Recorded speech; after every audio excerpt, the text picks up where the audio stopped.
Dipo, jadi untuk saat ini sejauh apa perkembangannya dan apakah ini bisa jadi sentimen atau katalis yang cukup baik untuk pergerakan bursa?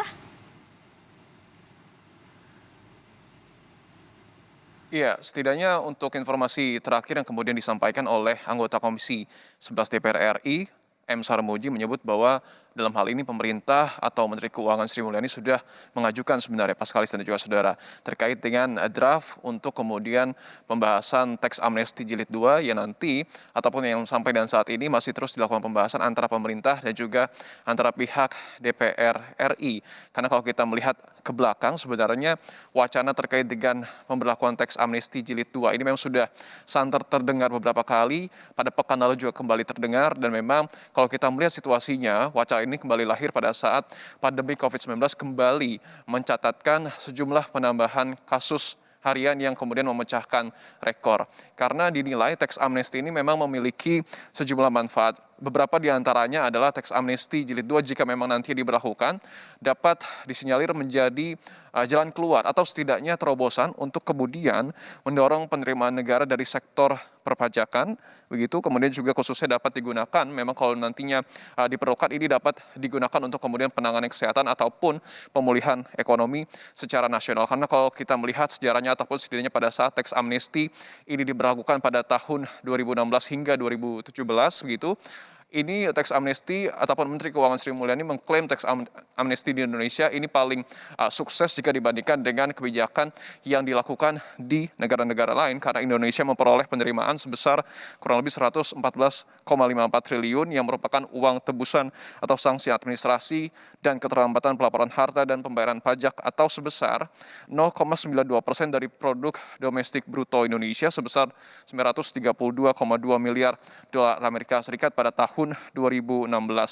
Teks amnesti juga disinyalir dapat memperbaiki pembangunan Indonesia yang artinya juga dapat menarik investor. Tetapi sekali lagi hal ini nampaknya harus kita tunggu karena sampai dengan saat ini belum ada kepastian apakah kemudian dapat menjadi katalis positif bagi para investor jika nantinya teks amnesti diberlakukan, karena sampai dengan saat ini masih masuk ke dalam tahap pembahasan antara pemerintah dan juga pihak DPR. Kemudian kalau kita berbicara terkait dengan penerimaan pajak 6 bulan terakhir, memang nampaknya sudah cukup cemerlang, setidaknya pada semester awal di tahun 2021, karena penerimaan pajak dalam 6 bulan pertama tahun ini mencapai 557,8 triliun atau tumbuh 4,9% year on year.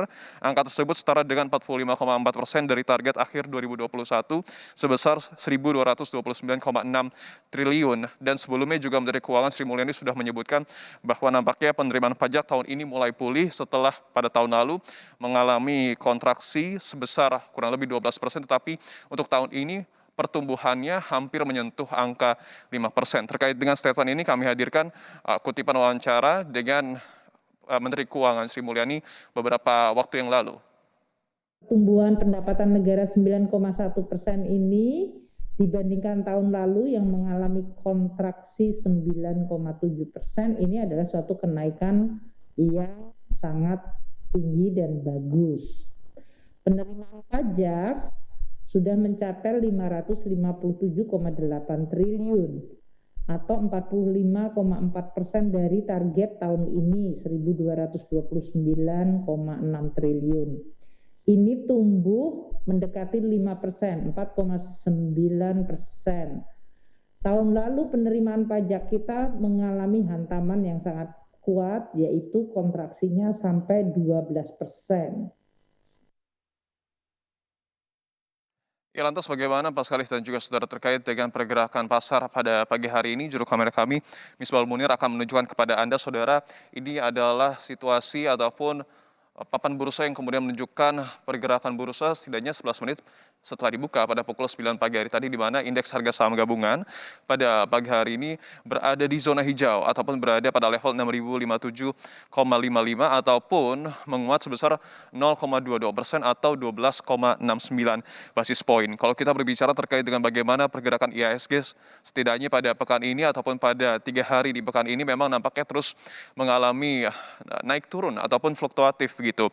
Karena kalau kita ingat pada Senin IHSG ditutup melemah sebesar 0,29% ke level 6.005,61. Sementara pada hari kemarin kembali menguat, ditutup pada hari Selasa dengan kenaikan ataupun penguatan sebesar 41 ataupun 41,50 basis point ataupun sebesar 0,69%, yakni berada di level 6.047,11 ataupun 0,11. Tentu ini ada sejumlah faktor yang kemudian disinyalir mempengaruhi pergerakan IHSG pada pekan ini. Selain tadi tentu wacana terkait dengan teks amnesti jilid 2, tetapi tentu pada pekan ini setidaknya tidak bisa dipisahkan sentimen terkait dengan bagaimana kemudian penambahan jumlah kasus COVID-19 di Indonesia yang seperti tadi kami sebutkan terus mencatatkan rekor harian, dan juga termasuk terkait dengan sentimen bagaimana kemudian pemerintah ini memberlakukan ataupun seperti apa efektivitas pemberlakuan dari PPKM darurat yang terus akan dilakukan sampai dengan tanggal 20 Juli 2021.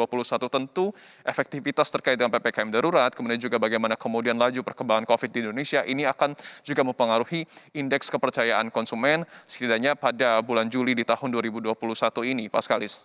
Terima kasih banyak untuk ulasan dan laporan Anda langsung dari Bursa Efek Indonesia, jurnalis Kompas TV Dipo Nurbahagia.